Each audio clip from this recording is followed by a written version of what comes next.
नमस्कार, मैं अखिलेश कुमार। आज हम एक कहानी का अध्ययन करेंगे, एक दुनिया समानांतर से।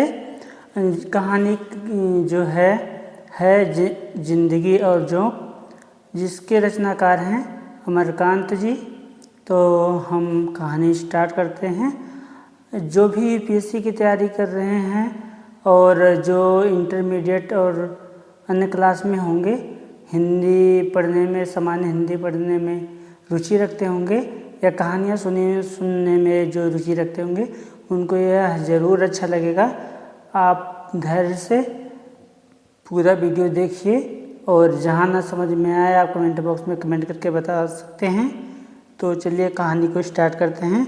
इसमें कहानी एक लड़के का, जिसका नाम रजुआ है। बाद में, पहले उसका नाम गोपाल होता है, बाद में उसका नाम रजुआ हो जाता है। रजुआ के बाद रजुआ साला हो जाता है। और कहानी ऐसा है कि जैसे कोई ऐसा लड़का हो गांव में जिसका कोई ना हो, जैसे कि किसी उसका मम्मी पापा, उसे कोई पता लता ना हो, उसके घर का कोई पता ना हो, तो उसको क्या करते हैं लोग, अपने घर का नौकर समझने लगते हैं। धीरे धीरे उससे सारा काम घर का करवाने लगते हैं। और जब भी कोई उसको विपत्ति आती है तो कोई देखने भालने वाला नहीं होता। तो अमरकांत जी इसी पे कहानी लिखे हुए हैं। तो हम कहानी को स्टार्ट करते हैं। कहानी ये दिलचस्प है, एक मोहल्ले से स्टार्ट होता है। तो देखिए, इसमें मोहल्ले में जिस दिन उसका आगमन हुआ, सवेरे तरकारी लाने के लिए बाजार जाते समय मैंने उसको देखा था। शिवनाथ बाबू के घर के सामने सड़क की दूसरी ओर स्थित खंडहर में नीम के पेड़ के नीचे एक दुबला पतला काला आदमी गंदी लुंगी में लिपटा चित पड़ा था। तो एक आदमी लुंगी में, गंदे कपड़े में एक चित पड़ा हुआ था, मतलब सोया पड़ा था वहाँ। जैसे रात में आसमान से टपक कर बेहोश हो गया हो, अथवा दक्षिण भारत का कोई भूला भटका साधु निश्चिंत स्थान पाकर चुपचाप नाक से हवा खींचकर प्राणायाम कर रहा हो। फिर मैंने शायद एक दो बार और भी उसको कठपुतले की भांति डोल कर सड़क को पार करते या मोहल्ले के एक दो मकानों के सामने चक्कर लगाते या बैठकर हाँफते हुए देखा। इसके अलावा मैं उसके बारे में उस समय तक कुछ नहीं जानता था। रात के लगभग 10 बजे खाने के बाद बाहर आ लेटा था। चैत का महीना, तेज हवा चल रही थी। चारों ओर घूप अंधियारा प्रारंभिक झोपड़ियाँ ले रही थी कि मारो का हल्ला सुनकर चौंक पड़ा। यह शोरगुल बढ़ता गया। मैं तत्काल उठ बैठा। शायद आवाज़ शिवनाथ बाबू के मकान की ओर से आ रही थी। जल्दी से पाँव में चप्पल डाल उधर को चल पड़ा। जल्दी से पाँव में चप्पल पहन करके शिवनाथ बाबू के घर की तरफ से आवाज़ आई तो वहाँ ये दौड़ के चल पड़े। फिक्र है, मेरा अनुमान ठीक था। शिवनाथ बाबू के मकान के सामने ही भीड़ लगी थी। मोहल्ले के दूसरे लोग भी शोरगुल सुनकर अपने घरों से भागे चले आ रहे थे। मैंने भीतर घुसकर देखा और कुछ चकित रह गया। खंडहर का वही भिखमंगा था, शिवनाथ बाबू का लड़का रघुवीर। उस भिखमंगे की दोनों बाहों को पीछे से पकड़े हुए था और 2-3 व्यक्ति आंख मूंद कर उछल कूद कर उसे बेतहाशा पीट रहे थे। शिवनाथ बाबू तथा अन्य लोग उसे भजन क्रोध से आंखें फाड़कर घूर रहे थे। भिखमंगा नाटा था, गाल पिचके हुए, आंखें धसी हुई और छाती की हड्डियां साफ बाँस की खपचियों की तरह दिखाई दे रही थी।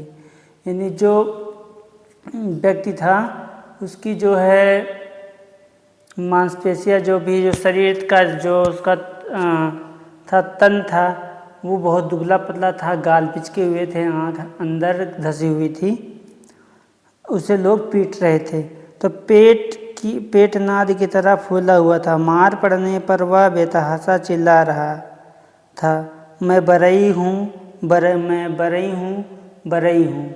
मतलब वो अपनी जात बता रहा था कि मैं बरई हूँ, बरई हूँ। बरई जो है चोरी नहीं कर सकता है। तो इसमें कहा गया साला छटा हुआ चोर है। साहब, शिवनाथ बाबू मेरे पास सरक आए।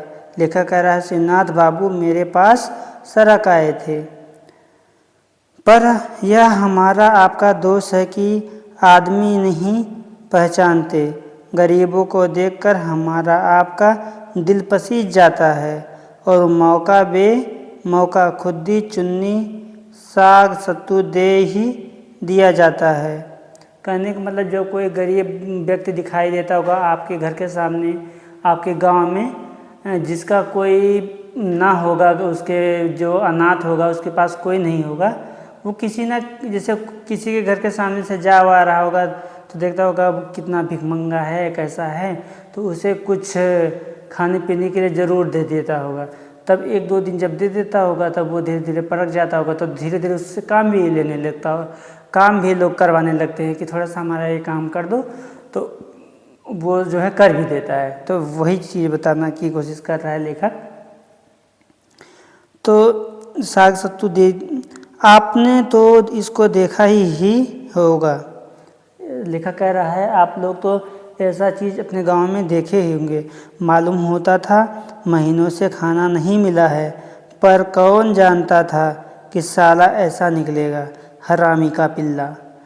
फिर भिखमंगे की ओर, लेखक कह रहा है कि फिर भिखमंगे की ओर मुड़कर गरज पड़े। ऐसा लोग बोलने लगे कि हरामी का पिल्ला, साला चोरी, मतलब जो भी किया था इसलिए उसको ऐसा बोल रहे थे।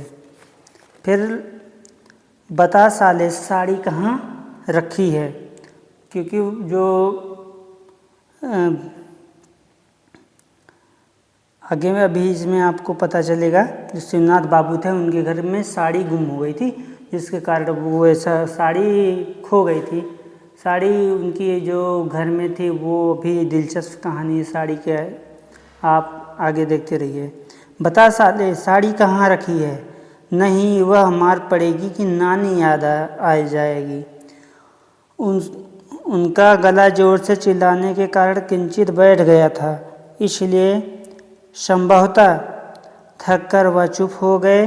पीटने वालों ने भी इस समय पीटना बंद कर दिया था, लेकिन शिवनाथ बाबू के वक्तव्य से राम जी का सौदा पहलवान लड़का तन्नू अत्यधिक प्रभावित मालूम पड़ा। वह अभी अभी आया था और शिवनाथ बाबू का बयान समाप्त होते ही आओ देखन ताओ भीड़ में से आगे लपक जूता हाथ में ले गंदी गाली देते हुए भिखमंगे को पीटना शुरू किया। यही कहना चाहता है लेखक कि अगर कोई गरीब घर का लड़का होता है और कोई अपने घर पे बुला के काम वाम करवाता है और बेशक उसका कोई भी चीज़ खो जाए वो ना लिया हो, लेकिन शक हमेशा उसी के ऊपर जाता था, यही लिया है, और जो उसके बाद जो भी जिधर से आए वही 2 झापड़ मारे और अपना हाथ साफ करे, ये बोले कि। तो इसके बाद कह रहा है 1-1.5 हफ्ते से मोहल्ले में आया हुआ है। शिवनाथ बाबू जैसे निश्चिंत होकर फिर बोले, लालची कुत्तों की तरह इधर उधर घूमा करता था, सो हमारे घर में दया आ गई। एक रोज़ उससे बुलाकर उन्होंने कटोरे में दाल भात तरकारी खाने को दे दी। बस फिर क्या था, परख गया, रोज़ आने लगा। खैर कोई बात नहीं थी, आपकी दया से ऐसे तो 2-3 भिखमंगे रोज़ ही खाकर दुआ दे जाते हैं। यह घर में आने लगा तो मौका पड़ने पर एक आधा काम भी कर देता था। अब यह किसको पता था कि आज यह घर से नई साड़ी चुरा लेगा। आपको ठीक से पता है कि साड़ी इसी ने चुराई है। लेखक कह रहा है आपको ठीक से पता है कि साड़ी इसी ने चुराई है? तो इसमें कहा है, मेरे इस प्रश्न से वे बिगड़ गए। बोले, आप भी खूब बात करते हैं, यही पता लग गया तो चोर कैसा? मैं तो खूब जानता हूँ कि ये सब चोरी का माल होशियारी से छिपा देते हैं और जब तक इनकी कड़ी पिटाई ना की जाए कुछ नहीं बताते। अब यही समझिए कि करीब 9 बजे साड़ी गायब हुई। जमुना का कहना है कि उसी समय उसने इसको किसी सामान के साथ घर से बाहर निकलते हुए देख लिया। फिर मैं यह पूछता हूँ कि आज 10 वर्ष से मेरे घर का दरवाज़ा इसी तरह खुला रहता है, लेकिन कभी चोरी नहीं हुई। आज ही कौन सी नई बात हो गई कि वह आया नहीं और मोहल्ले में चोरी बदमाशी शुरू हो गई? शिवनाथ बाबू कह रहे हैं, अरे मैं इन सालों को खूब जानता हूँ। वह भिखमंगा अब भी तेज मार पड़ने पर चिल्ला उठता, मैं बरई हूँ, मैं बरई हूँ, मैं बरई हूँ। उसको जब भी कोई आता तो मारता तो वो हमेशा यही बात बोलता कि मैं बरई हूँ, मैं बरई हूँ। मतलब कि बरई चोरी नहीं कर सकता है। स्पष्ट था कि इसने लोग को देखकर वह काफ़ी भयभीत हो गया था और अपने समर्थन में कुछ ना पाकर बेतहाशा अपनी जाति का नाम ले रहा था। जैसे हर जाति के लोग चोर हो जा सकते हैं, लेकिन बरई कतई चोरी नहीं कर सकते। नए लोग अभी आ रहे थे। वे क्रोध और उत्तेजना में आकर उसे पीटते और फिर भीड़ में मिल जाते, और जब लगातार मार पड़ने पर भी उसने कुछ नहीं बताया तो लोग ख्वामख्वा थक गए। कुछ लोग वहाँ से सरकने भी लगे। किसी ने उसे पेड़ में बांधने और किसी ने पुलिस के सुपुर्द करने की सलाह दी। सुपुर्द मतलब किसी ने कहा कि पुलिस को सौंप दीजिए। मैं भी कुछ ऐसी ही सलाह देकर खिसकना चाहता था। मैं शिवनाथ बाबू की मझला लड़का योगेंद्र लेखक कह रहा है कि शिवनाथ बाबू का जो मझला लड़का योगेंद्र दौड़ता हुआ आया और अपने पिताजी को अलग ले जाते हुए कुछ कानों में फुसफुसाते हुए कहा, बातें की। फिर पता चला कुछ देर बाद शिवनाथ बाबू जब वापस आए तो उनके चेहरे पर हवाइयाँ से उड़ रही थी। 1-2 क्षण इधर उधर तथा मेरी ओर बेचारे की तरह देखने के बाद वह बोले, अच्छा इस बार छोड़ देते हैं, साला काफ़ी पिट चुका है, आइंदा ऐसा करते चेतेगा। अगर आगे से ऐसा कभी किया तो इसको पिटाई होगी तेज़ी से। शिवनाथ बाबू ऐसा बोले क्योंकि साड़ी अंदर घर में मिल गई। क्योंकि बहुत औरत नहीं होती, बहुत लोग होते हैं जैसे कहीं कोई सामान रख दिए फिर बाद में वो भूल जाते हैं, बाद में ढूंढने लगते हैं इधर उधर कि कहाँ चला गया और शंका कर देते हैं दूसरे के ऊपर। तो ऐसी बात हुई थी। तो आगे देखिए, इसमें लोग शिवनाथ बाबू को बुरा भला कहकर रास्ता नापने लगे। मैंने उसकी ओर मुस्कुराकर देखा तो मेरे पास आकर झेपते हुए बोला, इस बार तो साड़ी घर में ही मिल गई, पर कोई बात नहीं, चमार या डांट डपट पाते ही रहते हैं। कहने का मतलब शिवनाथ बाबू जो थे वो कह रहे हैं जो चमार सियार है उसको तो डांट डपट के रखना ही चाहिए, नहीं तो वो औकात से ज़्यादा बढ़ जाते हैं। अरे इस पर क्या पड़ी है, चोर चाई तो रात भर मार खाते हैं। अभी भी शिवनाथ बाबू ये कह रहे हैं कि अरे कौन सी इसको ज़्यादा मार पड़ी, चोर चाई तो बहुत मार खाते ही रहते हैं और कुछ भी नहीं बताते।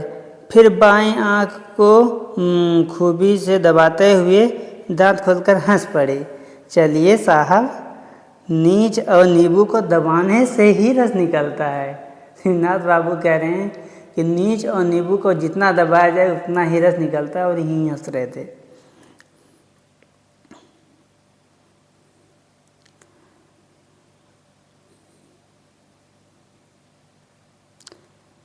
कभी कभी मुझे आश्चर्य होता है कि उस दिन पिटाई के बाद भी खंडहर का वह भिखमंगा मोहल्ले में टिके रहने की हिम्मत कैसे कर सकता है।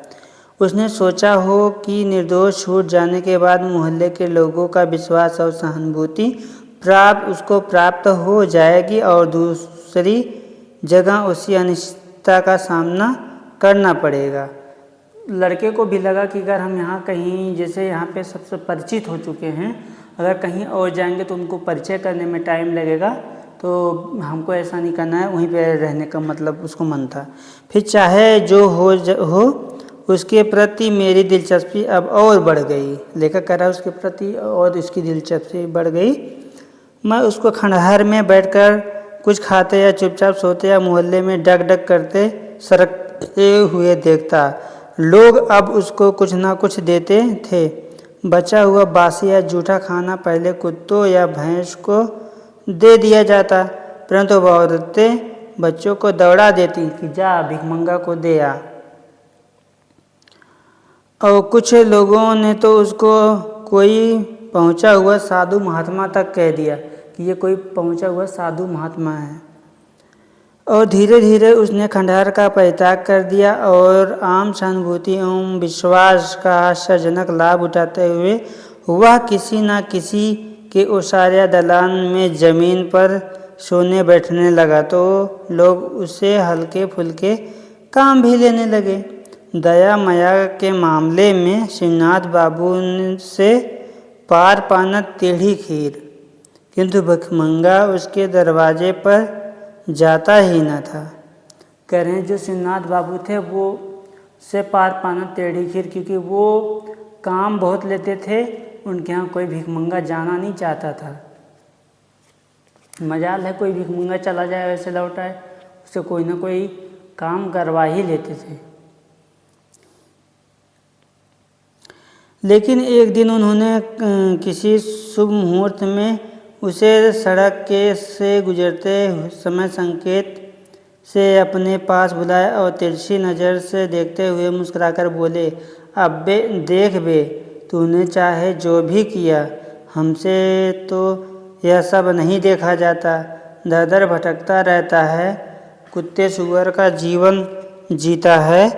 आज से इधर भटकना छोड़, आराम से यहीं रह, 2 जून की रोटी खा, पेट भर खा।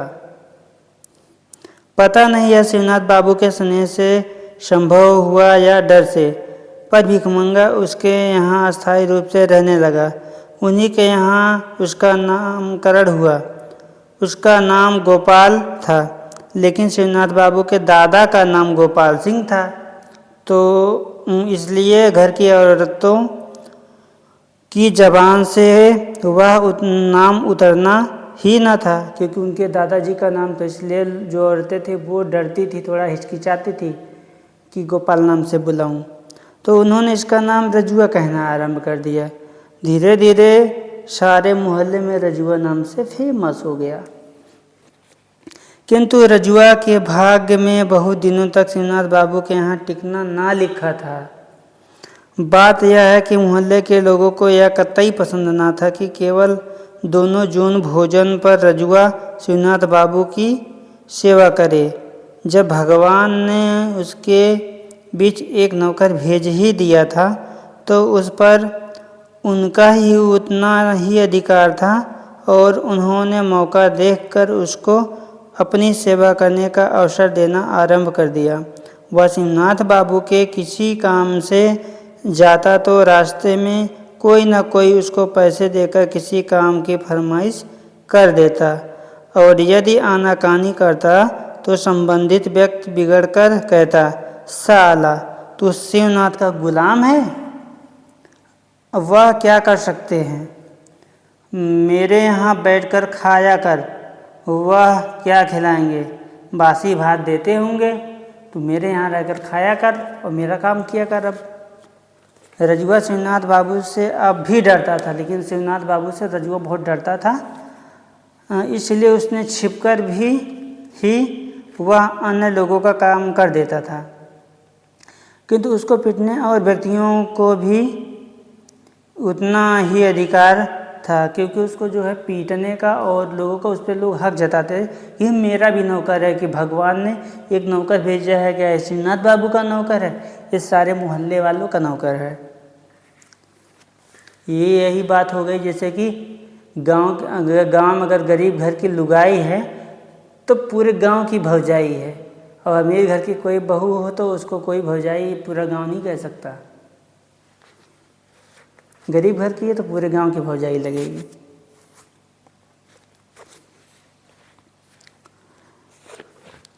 एक बार जमुना लाल के लड़के जंगी ने रजुआ से 3-4 आने की लकड़ी लाने के लिए कहा और रजुआ फौरन आने का वादा करके चला गया, पर वह शीघ्र न आ सका, क्योंकि शिवनाथ बाबू के घर की औरतों ने उसे इस या उस काम में बांध रखा।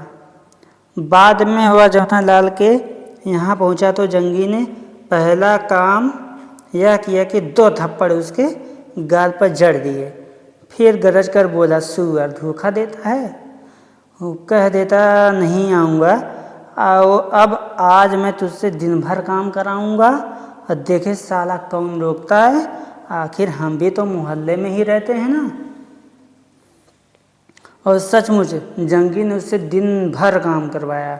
शिवनाथ बाबू को सब पता लग गया, लेकिन उसकी उदार व्यवहारिक बुद्धि की प्रशंसा किए बिना नहीं रहा जाता, क्योंकि उन्होंने चूं तक नहीं की। शिवनाथ बाबू कुछ नहीं बोले। ऐसी ही कई घटनाएं हुई, पर रजुआ पर किसी का अस्थायी अधिकार निश्चित ना हो सका। उसकी सेवा की उपयोग संबंधी खींचातानी से उसका समाजीकरण हो गया। रजुआ का समाजीकरण हो गया, जो भी मिलता वही बोलता हमारा काम कर, पहले तू हमारा काम कर। मोहल्ले का कोई भी व्यक्ति उससे 2-4 रुपये देकर अस्थायी रूप से नौकर रखने को तैयार ना हुआ, क्योंकि वह इतना शक्तिशाली कतई ना था कि 24 घंटे नौकर की महान जिम्मेदारियां संभाल सके। वह तेजी के साथ 25-50 गगरे पानी भर सकता था, बाजार से दौड़कर भारी सामान सौदा ना ला सकता था। अतएव लोग उससे छोटा मोटा काम लेते थे और इच्छा अनुसार उससे कुछ ना कुछ देते थे। अब ना ही शिवनाथ बाबू के यहाँ टिकता और ना ही जमुना लाल के यहाँ, क्योंकि उनको कोई टिकने ही ना देता। उनको रजुआ ने भी समझ लिया और मोहल्ले के लोग ने भी। वह अब किसी व्यक्ति विशेष का नहीं बल्कि सारे मोहल्ले का नौकर हो गया। रजुआ के लिए छोटे मोटे कामों की कमी ना थी। किसी के यहाँ खा पी कर वह बाहर की चौकी या ज़मीन पर सो रहता और सवेरे उठता तो मोहल्ले के लोग उसका मुंह जोहते। नौकर चाकर किसी के यहाँ बहुत दिनों तक टिकते नहीं थे और वे भाग भाग कर रिक्शे चलाने लगते या किसी मिल या कारखाने में काम करने लगते। 2-4 व्यक्तियों के यहाँ ही नौकर थे। अन्य घरों में कहार पानी भर देता, लेकिन वह गगरों के हिसाब से पानी देता, और यदि एक गगरा भी अधिक देता तो उसका मेहनताना पाई वसूल लेता। मेहनताना मतलब मजदूरी, जितना मेहनत करता था, अगर एक गगरा ज़्यादा देता था तो उसका वसूल लेता, तो उसका कीमत लेता था। इस स्थिति में रजुआ का आगमन जैसे भगवान का वरदान था, क्योंकि रजुआ फ्री में कर देता था। लोग उससे छोटा बड़ा काम लेकर इच्छानुसार उसकी मजदूरी चुका देते थे। यदि उसने कोई छोटा काम किया तो उसे बासी रोटी या भात या भुना चना या सत्तू दे दिया जाता और वह एक कोने में बैठकर चापुड़ फाँक लेता। अगर कोई बड़ा काम कर देता तो 1 जून का खाना मिल जाता, पर उसमें अनिवार्य रूप से एक आध चीज़ बासी रहती और कभी कभी तरकारी या दाल नदारत होती।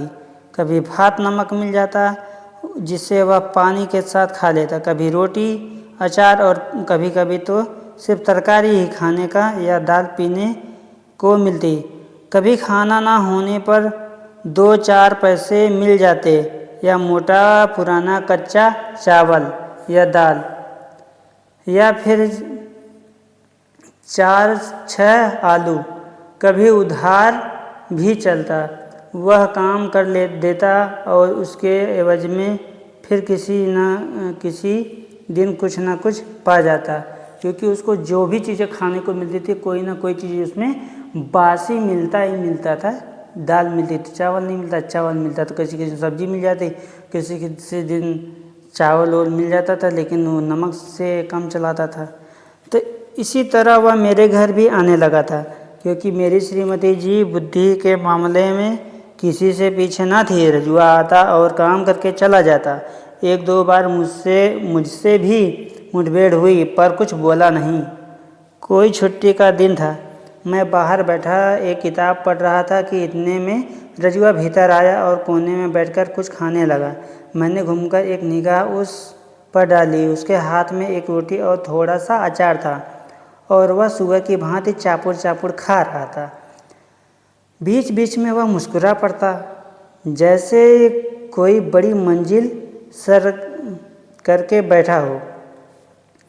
मैं उसकी ओर देखता रहा और मुझे वह दिन याद आ गया जब चोरी के अभियोग में उसकी पिटाई हुई थी। जब वह खाकर उठा तो मैंने पूछा, क्या रे रजुआ, तेरा घर कहाँ है? वह सकपका कर खड़ा हो गया, फिर मुंह टेढ़ा करके बोला, सरकार, रामपुर का रहने वाला हूँ। और उसने दांत निपोर दिए ऐसे। उसके बाद गांव छोड़कर क्यों चला गया? पूछा उन्होंने, गांव छोड़कर क्यों चला आया? तो मैंने पूछा जब ये प्रश्न, तो उसने क्या बोला, क्षण भर वह असमंजस में मुझे खड़ा ताकता रहा, फिर बोला, पहले रसड़ा में था मालिक, जैसे रामपुर से सीधे बलिया आना अपराध हो। उसके लिए संभवतः क्यों का कोई महत्व तो नहीं था। जैसे गांव छोड़ने का जो भी कारण हो वह अत्यंत सामान्य और स्वाभाविक था, और वह ना उसके बताने की चीज़ थी ना किसी के समझने की। रामपुर में कोई है तेरा? मैंने एक दो क्षण उसको गौर से देखने के बाद दोबारा सवाल किया। नहीं मालिक, बाप और दो बहन थी, ताउन में मर गए। टाउन में मतलब शहर में, टाउन मतलब शहर में, कस्बा में मर गई। फिर दांत निपोर कर हंस पड़ा। उसके बाद मैंने कोई प्रश्न नहीं किया, हिम्मत नहीं हुई। वह फौरन वहाँ से सरक गया और मेरा हृदय कुछ अजीब सी घृणा से भर उठा। उसकी खोपड़ी किसी हलवाई की दुकान पर दिन में लटकते काले गैस लैंप की भांति हिल-डुल रही थी।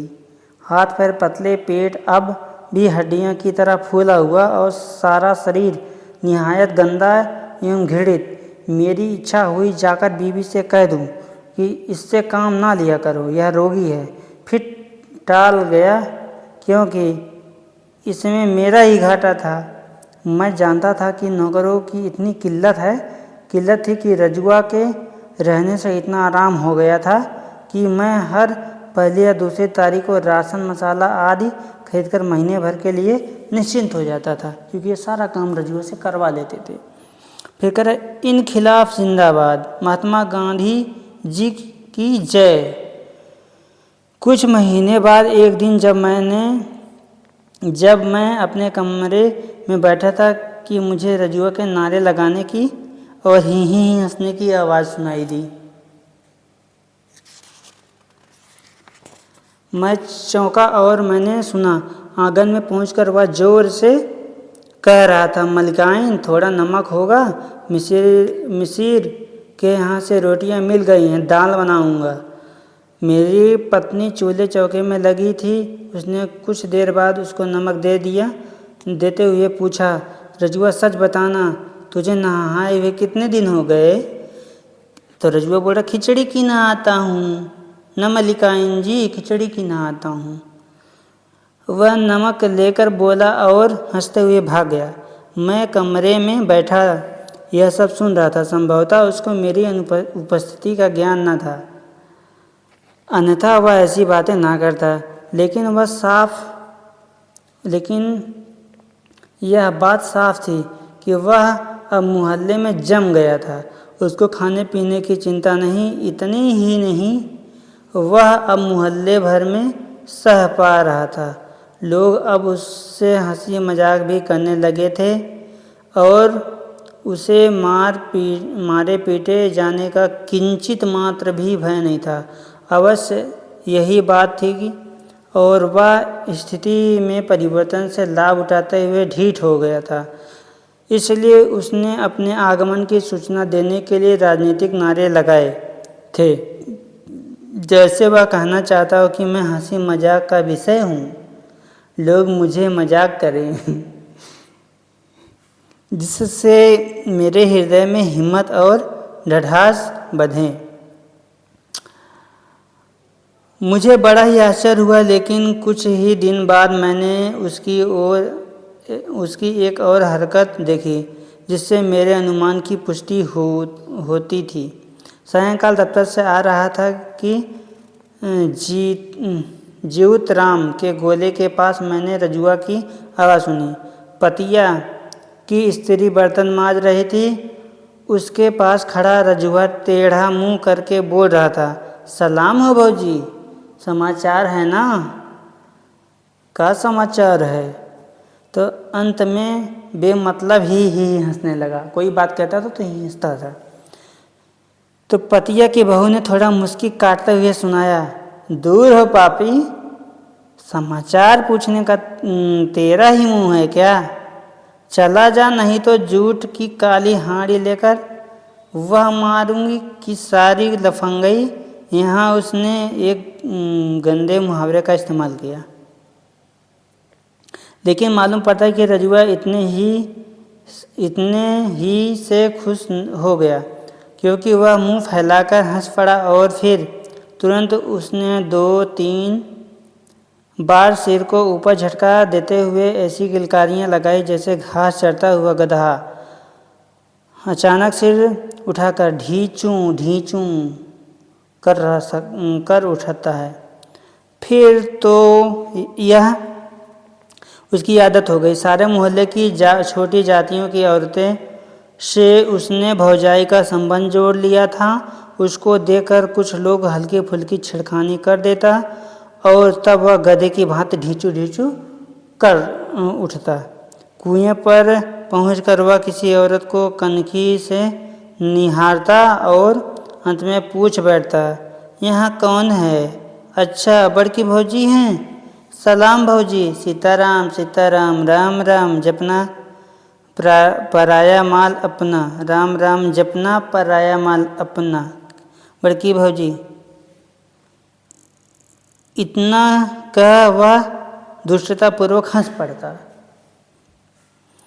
वह किसी काम से जा रहा होता, पर रास्ते में किसी औरत को बर्तन मांजते या अपने दरवाजे पर बैठे हुए कोई काम करते हुए देख लेता तो 1-2 मिनट के लिए वहाँ पहुँच जाता। बेहया की तरह हंसकर कुशल क्षेम पूछता और अंत में झिड़की गाली सुनकर किलकारियाँ मारता और वह वापस चला जाता। धीरे धीरे वह इतना भाग गया कि नीची जाति की किसी जवान स्त्री को देखकर वह, चाहे वह जान पहचान हो या ना हो, दूर से ही हिचकी दे देकर किलकने लगता। मेरी तरह मोहल्ले के अन्य लोग ने भी उसके इस परिवर्तन पर गौर किया था और संभवतः इसी कारण उसे रजुआ साला कहने लगे। आप देखोगे बहुत सारे गांव में बहुत लोग ऐसे होते हैं, बहुत सारे जिसको बोलते हैं लफंगाई करना है। बहुत सारे लड़के लफंगा एकदम हो गए, कोई गांव में भौजाई मिल गई, का भौजाई का करत हो, तो जाकर वहाँ लफंगाई करते। तो उसके बाद भौजाई एक अंदर से छुआएगी चिमचा, बोलेगी उल्टा, तब जाके भागेंगे। तो वही काम रजुआ करने लगा था। तो रजुआ का नाम के आगे अब रजुआ साला जुड़ गया। अब कह रहा है इसमें कहानी लेखक आगे कह रहा है, अब कोई बात कहनी होती, कितने गंभीर काम के लिए पुकारना होता, लोग उसे रजुआ साला कहकर बुलाते और अपने काम की फरमाइश करके हंस पड़ते। उसकी देखा देखी भर लड़के भी ऐसा ही करने लगे, जैसे साला कहे बिना रजुआ का कोई अस्तित्व ही ना हो। कोई छोटा लड़का भी देखता वो भी साला ही बोलता। और इसे रजुआ भी बहुत बड़ा पसंद था, जैसे इससे उसके जीवन की अनिश्चितता कम हो रही हो। उस पर अचानक कोई संकट आने की संभावना संकुचित होती जा रही हो, और अब लोग उसे चिढ़ाने भी लगे क्योंकि वे रजुआ साला शादी करेगा। लोग उसे छेड़ते, रजुआ की बातों पर खी हंस पड़ता और फिर अपनी आदत के अनुसार सिर को ऊपर की ओर 2-3 बार झटके देता और मुंह से ऐसी हिचकी की आवाज़ निकालता जो अधिक कड़वी चीज़ खाने पर निकलती है। चलता बनता। वह समझ गया था कि लोग उसे देखकर खुश होते हैं, और अब वह सड़क पर चलते, गली से गुजरते, घर में घुसते, काम की फरमाइश लेकर घर से निकलते हुए, कुएं पर पानी भरते समय जोरों से चिल्लाकर उस समय के प्रचलित राजनीतिक नारे लगाता, या कबीर की कोई गलत सलत बानी बोलता, या किसी सुनी हुई कविता या दोहे की 1-2 पंक्तियाँ गाता। ऐसा करते समय वह किसी न किसी की ओर देखता नहीं, बल्कि टेढ़ा मुंह करके जमीन की ओर देखता हुआ मुंह फैलाकर हंसे जाता, जैसे वह दिमाग की आंखों से देख रहा हो। उसकी हरकतों को बहुत से लोग देख सुनकर प्रसन्न हो रहे थे।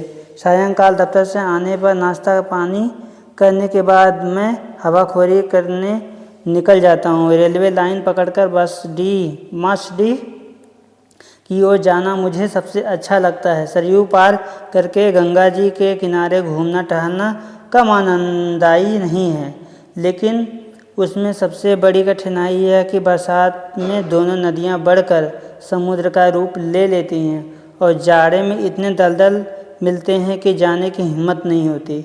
लेकिन कभी कभी ऐसा भी होता है कि मुझे देर हो जाती है या अधिक चलने फिरने की कोई इच्छा नहीं होती, और स्टेशन के प्लेटफार्म का चक्कर लगाकर वापस लौट आता हूँ, क्योंकि वो जाते हैं रोज डेली दौड़ने और एक्सरसाइज करने। 15-20 दिन के बाद एक दिन सायंकाल स्टेशन के प्लेटफार्म पर टहलने गया। स्टेशन के फाटक से पहले प्लेटफार्म पर आने के बाद मैं बाईं तरफ GRP की चौकी की ओर बढ़ गए चला, किंतु कुछ कदम ही चला था कि मेरा ध्यान रजुआ की ओर गया, जो मुझसे कुछ दूर आगे था। वह भी उधर ही जा रहा था। मुझे कुछ आश्चर्य नहीं हुआ, क्योंकि शहर के काफ़ी लोग दिशा मैदान के लिए कटहर नाला जाते थे, जो स्टेशन के पास ही बहता है। मैं धीरे धीरे चलने लगा, पर रजुआ कटहर नाला नहीं गया, बल्कि GRP की चौकी के पास कुछ ठिठक कर खड़ा हो गया। अब मुझे कुछ आश्चर्य हुआ, क्या वह किसी मामले में पुलिस वाले के चक्कर में आ गया है? मेरी समझ में कुछ ना आया, और उत्सुकतावश मैं तेज़ी चलने लगा। आगे बढ़ने पर स्थिति कुछ समझ में आने लगी। चौकी के सामने एक बेंच पर बैठे पुलिस के 2-3 सिपाही कोई हंसी मजाक कर रहे थे, और उसने थोड़ी ही दूरी पर नीचे एक नंगी औरत बैठी हुई थी। वह औरत और कोई नहीं, एक पगली थी, जो कई दिनों से शहर का चक्कर काट रही थी। उसको मैंने कई बार चौक में तथा एक बार सरयू के किनारे देखा था। उसकी उम्र लगभग 30 वर्ष होगी, और वह बदसूरत, काली और निहायत गंदी थी। वह जहाँ जाते कुछ लफंगे हा हू करते उसके पीछे हो जाते। वे उसको चिढ़ाते, उस पर ईंट फेंकते, और वह तंग आकर चीखती चिल्लाती भागती तो लड़के उसके पीछे दौड़ते। रजुआ उस पगली के पास ही खड़ा था। वह काफ़ी शंकित आंखों से पुलिस वालों को देखता, फिर मुंह फैलाकर हंस पड़ता और मुटर पगली को ताकने लगता, परंतु पुलिस वाले संभवतः उसकी ओर ध्यान न दे रहे थे। मुझे बड़ी शर्म मालूम हुई, किंतु मैं इतना समीप गया था कि अचानक घूमकर लौटना संभव न हो सका। असली बात जानने की उत्सुकता भी थी। मैं शून्य की ओर देखता, शून्य मतलब आकाश की तरफ देखता हुआ आगे बढ़ा, लेकिन लाख कोशिश करके भी दृष्टि उधर चली ही जाती।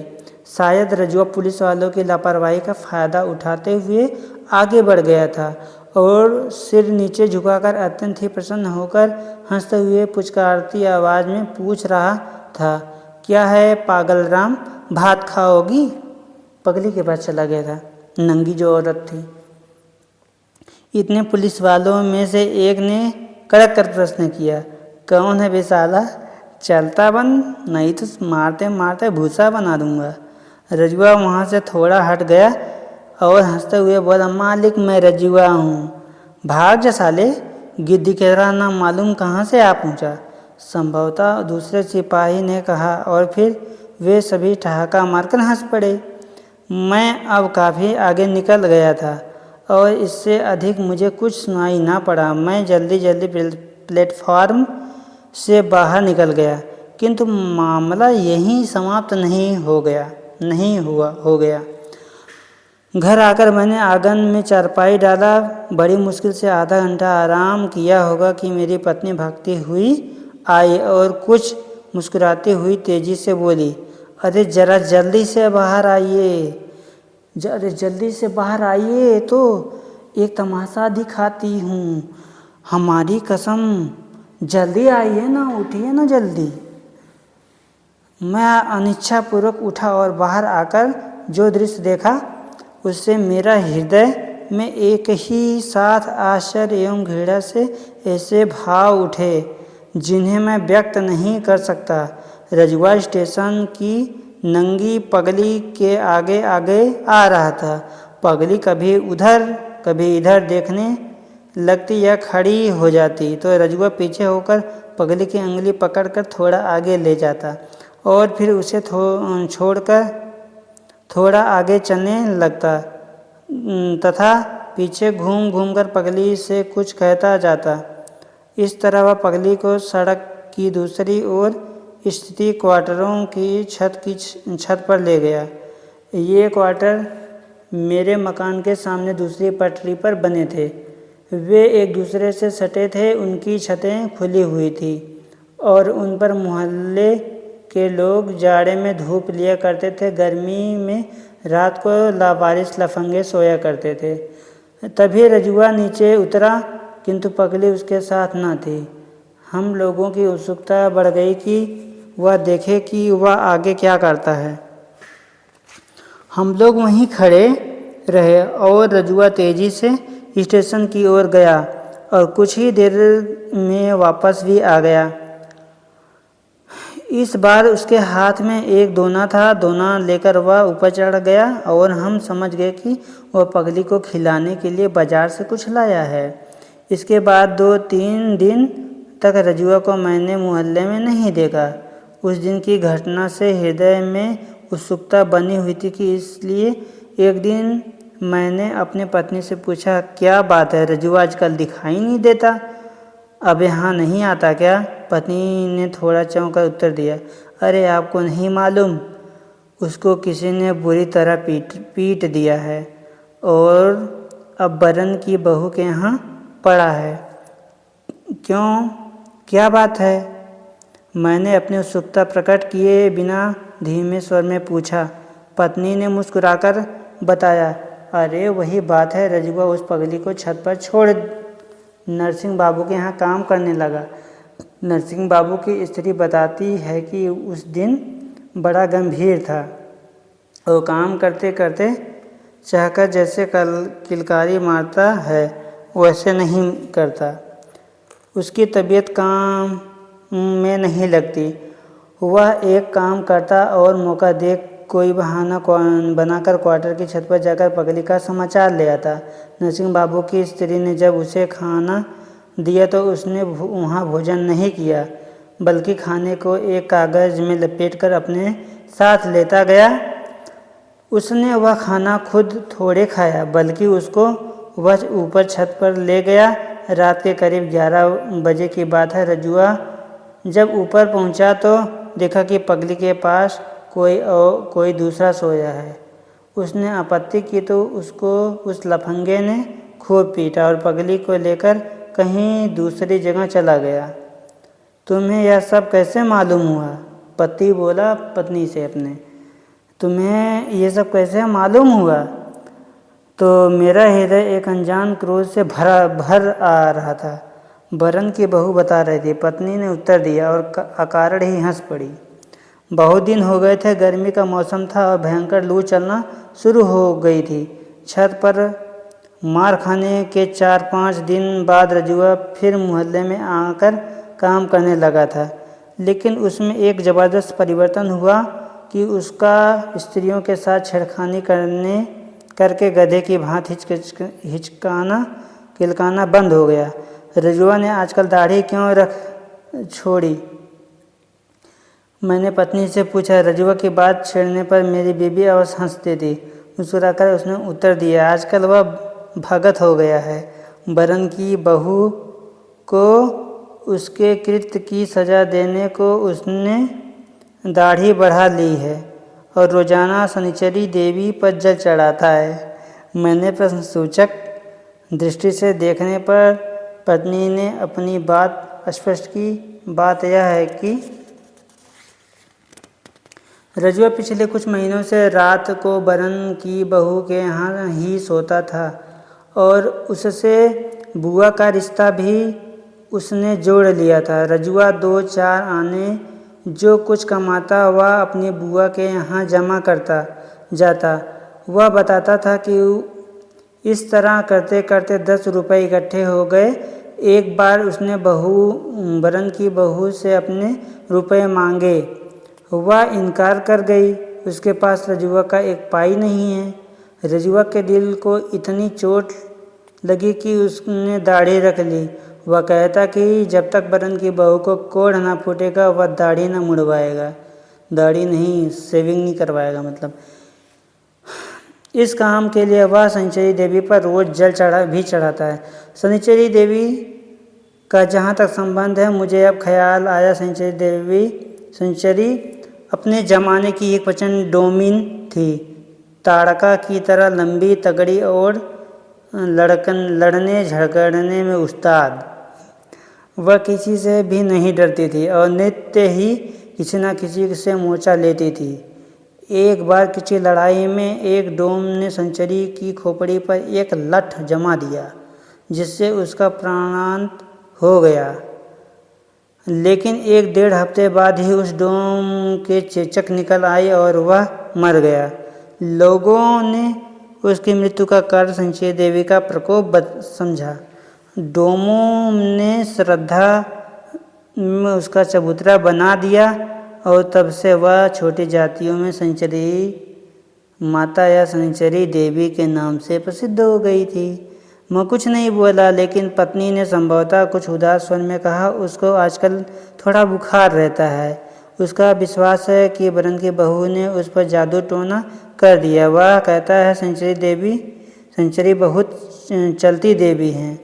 अरे 1 महीने में ही बरन की बहू कोढ़ फूट कर मरेगी। पता नहीं उसका ज्वर टूटा ही नहीं। मैंने जानने की कोशिश भी नहीं की। बीमार तो वह सदा का ही था। सोचा शायद उतर गया हो, क्योंकि काम तो वह उसी तरह कर रहा था। हाँ, बीच में उसके चेहरे पर जो सुस्ती और खुशी चमक उठती वह तिरोहित हो गई थी। ना वह उतना चाहता था, ना उतना बोलता था। अपेक्षाकृत वह अधिक गंभीर और सुस्त हो गया। उसकी रुचि धर्म की ओर मुड़ गई और शनिचरी देवी की मन्नत मानते वह अच्छा भला भगत बन बैठा। मेरे घर के सामने सड़क की दूसरी ओर क्वार्टर में एक पंडित जी रहते हैं। यूँ तो वह लकड़ियाँ बेचते हैं, लेकिन साथ साथ सत्तू, नमक, तेल वगैरह भी रखते हैं। फलस्वरूप उसके यहाँ इक्के तांगे वाले और गाड़ी वालों की भीड़ लगी होती है, जो पंडित जी के यहाँ से सत्तू लेकर अपनी भूख मिटाते हैं और दुकान के छायादार नीम के नीचे 5-10 मिनट विश्राम करते हुए ठट्टा मजाक भी करते हैं। रात को वह उसकी मजलिस लगती है।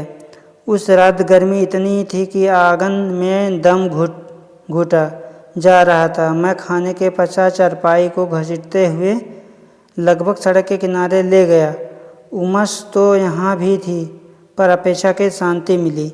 मुझे लेटे हुए अभी 2-4 मिनट ही बीते कि पंडित जी की दुकान से आती हूँ। अचानक आवाज़ सुनाई पड़ी, तो का हो रज्जू भगत, गोसाई जी का गए हैं। महावीर जी समुद्र में कूदते ही तारका महारानी का कहती हैं।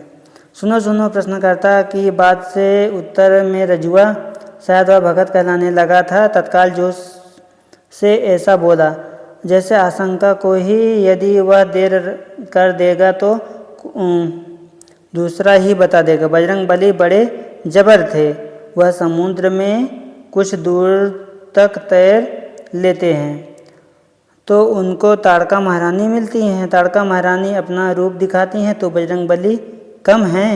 ये मियाँ टेढ़े तो हम तुमसे चौड़े बजरंगबली भी उतने हो जाते हैं।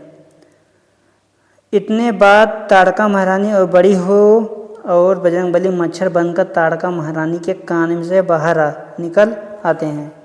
ये तो रज्जू भगत गांधी महात्मा भी तो जेहल से निकल आते कि दूसरे ने पूछा। रजुआ ने अपने और जोर से बताया, सुनो सुनो, गांधी महात्मा को सरकार जब जेल में डाल देती है तो एक दिन क्या होता है कि सभी सिपाही प्यादा के होते हुए भी गांधी महात्मा जेल से निकल आते हैं और सबकी आंखों पर पट्टी बंधी रह जाती है। गांधी महात्मा 7 समुंदर पार करके जब दिल्ली पहुंचते हैं तो सरकार उन पर गोली चलाती है। गोली महात्मा गांधी की छाती पर लगकर 100 टुकड़े हो जाती है।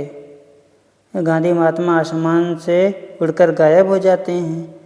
इसके पूर्व महात्मा गांधी की मृत्यु का ऐसा दिलचस्प किस्सा मैंने कभी नहीं सुना था। यद्यपि गांधी जी की हत्या हुए 4 वर्ष गुजर गए थे। उसकी दाढ़ी जैसे जैसे बढ़ती गई, रजुआ के धर्म प्रेम का समाचार भी फैलता गया।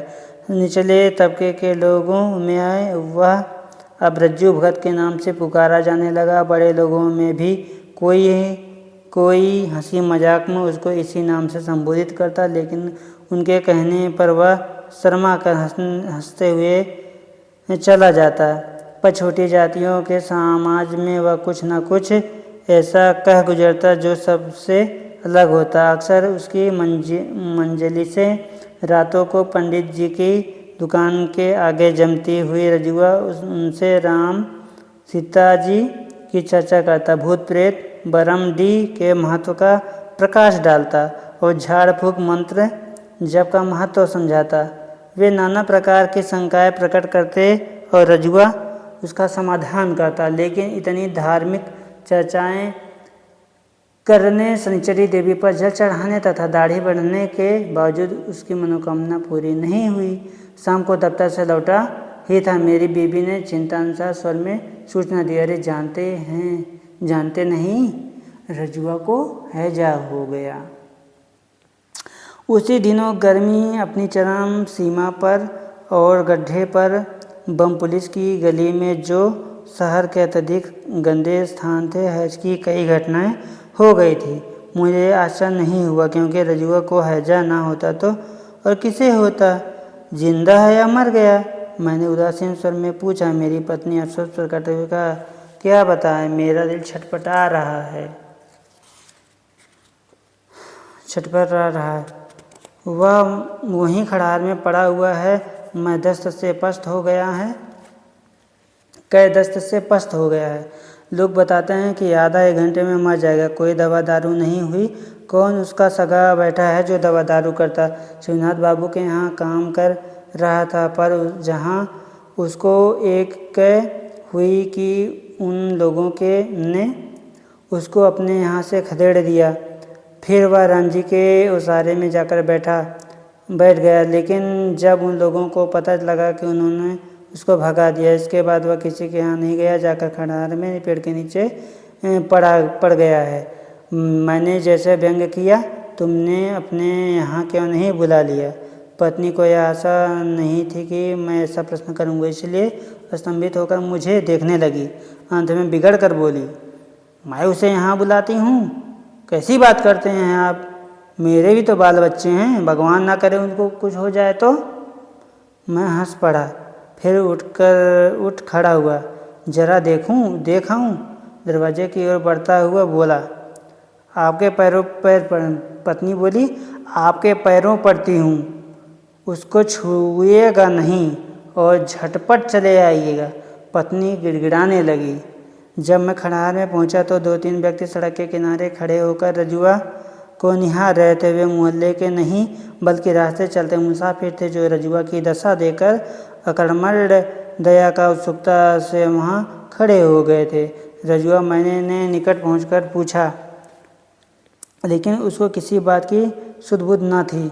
वह पेड़ के नीचे एक गंदे अंगोछे पर पड़ा हुआ था। उसका शरीर कई दस्त से लथपथ था। उसकी छाती पर हड्डियां और उभर आई थी। पेट और आंखें पिचक धंस गई थी। गालों में गड्ढे बन गए थे। उसकी आंखें के नीचे गहरे काले गड्ढे दिखाई दे रहे थे। उसका मुंह कुछ खुला हुआ था। पहले देखने में ऐसा मालूम हुआ कि वह मर गया, लेकिन उसकी सांस धीमे धीमे चल रही थी। मैं कुछ निश्चय न कर पा रहा था कि क्या किया जाए कि मालूम नहीं कहाँ से शिवनाथ बाबू मेरी बगल में आकर खड़े हो गए और धीरे से उन्होंने मेरी सहमति भी प्रकट की। हाँ, ही कांट सर्वाइव, मतलब वह बच नहीं सकता। तब मैंने तेज दृष्टि से उसको देखा। शिवनाथ बाबू पर तो मुझे गुस्सा आ ही रहा था, लेकिन मैंने ऊपर ही कम झुंझलाहट न थी। कभी जी होता था कि जाकर घर बैठ जाऊं। जब और लोगों को मतलब नहीं तो मुझे क्या पड़ी है, लेकिन उसे यूं अपनी आंखों से के सामने मरते नहीं देखा जा सकता था। पर मैं उसका इलाज भी क्या करवा सकता हूँ? मैं लगभग 100 रुपये वेतन पाता था। इसके अलावा महीने का अंतिम सप्ताह था। मेरे पास एक पाई नहीं थी, पर उसे अस्पताल भी तो भिजवाया जा सकता है। आज अचानक मेरे मन में विचार आया। मेरी झुंझलाहट जैसे अचानक दूर हो गई। मैं तेजी से अस्पताल रवाना हो गया। अस्पताल पहुंचकर मैंने संबंधित अधिकारियों को सूचित किया। वहां से अस्पताल की मोटर गाड़ी पर बैठकर मैं स्वयं साथ आया। रजुआ की सांस अब भी चल रही थी। अस्पताल में 2 मेहतरों ने जो साथ आए थे उन्होंने खींचकर गाड़ी पर लाद दिया। जब गाड़ी चली गई तो मैंने संतोष की सांस ली, जैसे मेरे सिरे से कोई बहुत बड़ा बोझ हट गया हो। सबकी यही राय थी कि रजुआ बच नहीं सकता, परंतु वह मरा नहीं। यदि अस्पताल पहुंचने पर थोड़ा भी विलम्ब हो गया तो बेशक काल के गाल में उसकी रक्षा न हो पाती। अस्पताल में वह 4-5 दिन रहा, फिर वहां से बर्खास्त कर दिया गया, किंतु उसकी हालत बेहद खराब थी।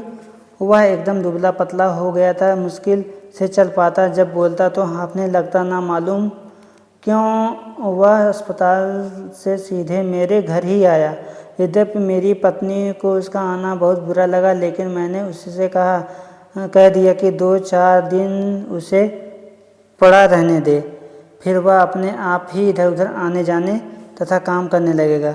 वह 4-5 दिन रहा। खाने को कुछ न कुछ पा ही जाता था, लेकिन कुछ न कुछ काम करने की कोशिश करता था, पर उससे होता नहीं था।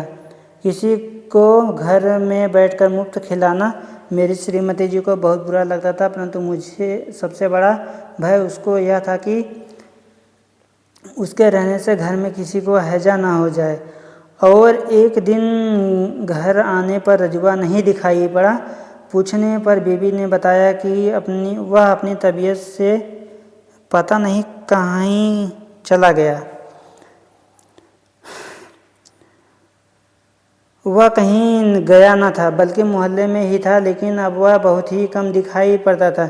मैंने उसको 1-2 बार सड़क पर पैर घसीट कर जाते हुए देखा। संभवतः वह अपना पेट भरने के लिए कुछ न कुछ करने का प्रयत्न कर रहा था। भले ही वो गरीब था, लेकिन कुछ न कुछ करने का प्रयत्न करता था। वह अपने आखिरी श्वास तक। फिर मैं एक दिन उसे खंडहर में पुनः पड़ा पाया। शिवनाथ बाबू अपने दरवाजे पर बैठे अपने शरीर में तेल की मालिश करा रहे थे। मैंने उनसे जाकर नमस्कार करते हुए प्रश्न किया, रजुआ खंडहर में क्यों पड़ा हुआ है? उससे फिर हजा हुआ है क्या? सुन्नत बाबू बिगड़ गए। गोली मारिए साहब, आखिर कोई कहाँ तक करे। अब साले की खजुली हुई है, जहाँ जाता खुजलाने लगता है। कौन उससे काम कराए? फिर काम भी तो वह नहीं कर सकता। साहब अभी 2-3 रोज की बात है, मैंने कहा एक गहरा पानी ला दो। गया जरूर, लेकिन कुएं से उतरते समय गिर गया बच्चू। पानी तो खराब हुआ, गगरा टूट पिचक गया। मैंने तो साफ साफ कह दिया कि मेरे घर के अंदर पैर न रखना, नहीं तो मैं पैर तोड़ दूंगा। गरीबों को देखकर मुझे भी दया माया सताती है, पर अपना भी तो देखना है। मैं कुछ नहीं बोला और चुपचाप घर लौट आया। इस बार मेरी हिम्मत नहीं हुई कि जाकर उसे देखूं या उससे हालचाल पूछूं। घर जाकर मैंने पत्नी से पूछा, तुमने रजुआ से कुछ कहा सुना तो नहीं था? मुझे शक था कि बीबी ने ही उसको भगा दिया था, इसलिए वह मेरे घर नहीं आता। मेरी पत्नी बात सुनकर श्रीमती जी अचक्का कर मुझे देखने लगी, फिर तिनक कर बोली, क्या करती? रोग पालती? कोई मेरा भाई बंधु तो नहीं? मैं क्या कहता?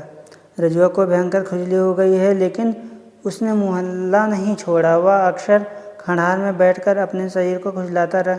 खाने की आशा में वह इधर उधर चक्कर भी लगाता। कभी कभी वह मेरे घर के सामने लकड़ी वाले पंडित के यहाँ जाता और पंडित जी थोड़ा सत्तू दे देते। मैंने भी 1-2 बार अपने लड़के के हाथ खाना भिजवा दिया। इसी तरह वह पेट का पालन होता। उसका चेहरा भयंकर हो गया था, एकदम पीला पड़ गया और हाथ पैर जली हुई रस्सी की तरह ऐंठे हुए। वह बाहर कम ही निकलता, जब निकलता तो उसको देखकर एक अजीब दहशत सी लगती, जैसे कोई नरकंकाल चल रहा हो।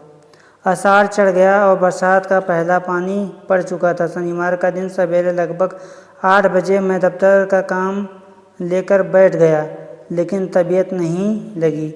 बाहर नाली में वर्षा का पानी पूरे वेग से दौड़ रहा था और शरीर पर पुरवाई के झोंक लगते, जिससे मैं एक मधुर सुस्ती का अनुभव कर रहा था। मैंने कलम मेज पर रख दी और कुर्सी पर सिर टेकर ऊँघने लगा। यदि एक आहट ने चौंका ना दिया होता तो मैं सो जाता। मैंने आंखें खोलकर बाहर झांका। बाहर ओसारे में खड़ा एक 13 वर्ष का लड़का कमरे में झांक रहा था। लड़के के शरीर पर एक गंदी धोती थी और चेहरा मैला था। मुझे संदेह हुआ कि वह कहीं चोर चाई, इसलिए मैंने डपट कर पूछा, कौन है बे? कौन है रे? क्या चाहता है? लड़का दुबक कर कमरे में घुस आया और धड़क बोला, सरकार रजुआ मर गया, उसी के लिए आया हूँ। और अंत में हंस पड़ा। मर गया? कब मर गया? कहाँ मर गया? मैंने सहचर मुंह बनाकर एक ही साथ उससे कई प्रश्न किए। लड़के ने फिर हंसते हुए कहा, हाँ सरकार मर गया। मालिक इस कारण पर उसके गांव एक चिट्ठी लिख दीजिए। मैंने उसके आगे रजुआ के संबंध में कुछ न पूछा और मैं अचानक डर गया। यदि मैंने मामले की अधिक दिलचस्पी दिखाई तो हो सकता है कि मुझे उसकी लाश फूंकने का भी प्रबंध करना पड़े। लड़के के हाथ से एक पोस्ट कार्ड था, जिसको लेते हुए मैंने सवाल किया, इस पर क्या लिखना होगा? उसके गांव का क्या पता है? मालिक रामपुर के भजन राम बरई के यहाँ लिखना होगा। लिख दीजिए कि गोपाल मर गया। लड़के की आवाज़ कुछ ढीठ हो गई थी। गोपाल जी? वहाँ तो उसका यही नाम है। मैंने पोस्टकार्ड पर तेजी से मजमून तथा पता लिखा और पत्र को लड़के के हवाले कर दिया। मैं लड़के से पूछना चाहता था कि तू कौन है? रजुआ कहाँ मरा? उसकी लाश कहाँ है? परंतु मैंने कुछ नहीं पूछा, जैसे मुझे काठ मार गया हो। सच कहता हूँ, रजुआ के मृत्यु समाचार सुनकर मेरे हृदय को अभूतपूर्व शांति मिली, जैसे दिमाग पर पड़ा हुआ बहुत बड़ा बोझ हट गया हो। उसको देखकर मुझे सदा घृणा होती थी और कभी कभी सोचकर कष्ट होता था कि व्यक्ति से सदा ऐसे प्रयास किए जिससे उसको भीख ना मांगनी पड़े, और उसको भीख मांगनी पड़ी है तो उसमें उसका दोष कतई नहीं रहा।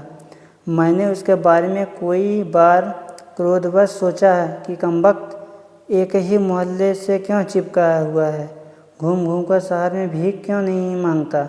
मुझे कभी कभी लगता कि वह किसी का मुहताज ना होना चाहता था, और उसके लिए उसने कोशिश भी की।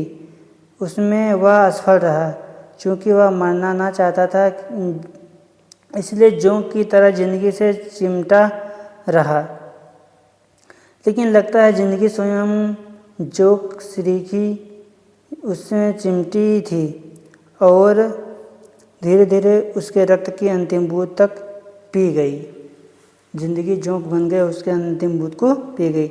रजुआ को मरे 3-4 दिन हो गए थे। सारे मोहल्ले में यही समाचार उसी दिन फैल गया था। मोहल्ले वालों में अफसोस प्रकट किया और श्रीनाथ बाबू ने तो यहाँ तक कह डाला कि जो हो आदमी वह ईमानदार था।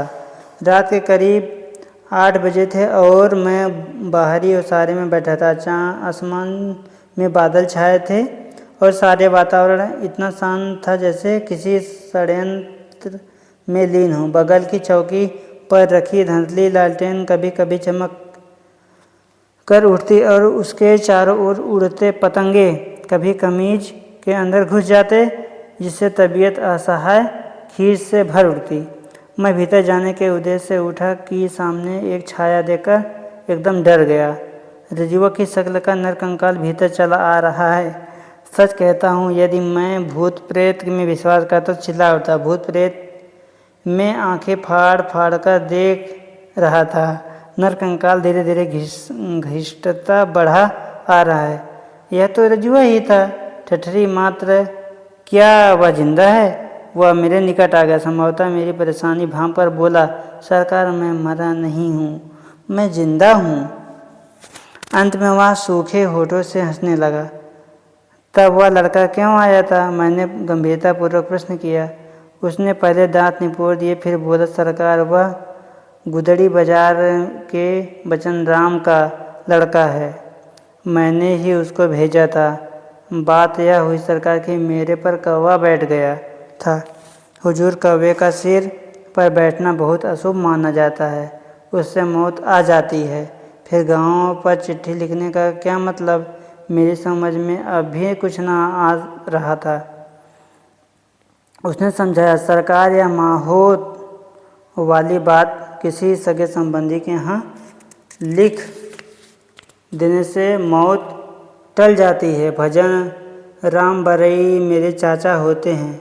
मालिक, एक और कारण है, इस पर लिख दे सरकार की गोपाल जिंदा है, मरा नहीं। मैंने पूछना चाहा कि तू क्यों नहीं आया, लड़कों को क्यों भेज दिया, लेकिन यह सब व्यर्थ था।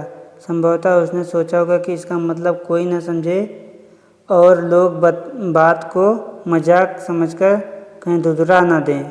मैंने पोस्टकार्ड लेकर उस पर उसकी इच्छा अनुसार लिख दिया। पोस्टकार्ड लौटाते समय मैंने उसके चेहरे को गौर से देखा। उसके मुख पर मौत की भीषण छाया नाच रही थी। वह जिंदगी से जोंक की तरह चिपका हुआ था। लेकिन जोंक हुआ था यह जिंदगी, वह जिंदगी का खून चूस रहा था, यह जिंदगी उसकी, मैं तय कर ना सका। आपको ये कहानी कैसी लगी? आप कमेंट बॉक्स में कमेंट करके ज़रूर बता सकते हैं। धन्यवाद। अगर कहानी अच्छी लगी हो तो चैनल को सब्सक्राइब करें, वीडियो को लाइक करें। धन्यवाद।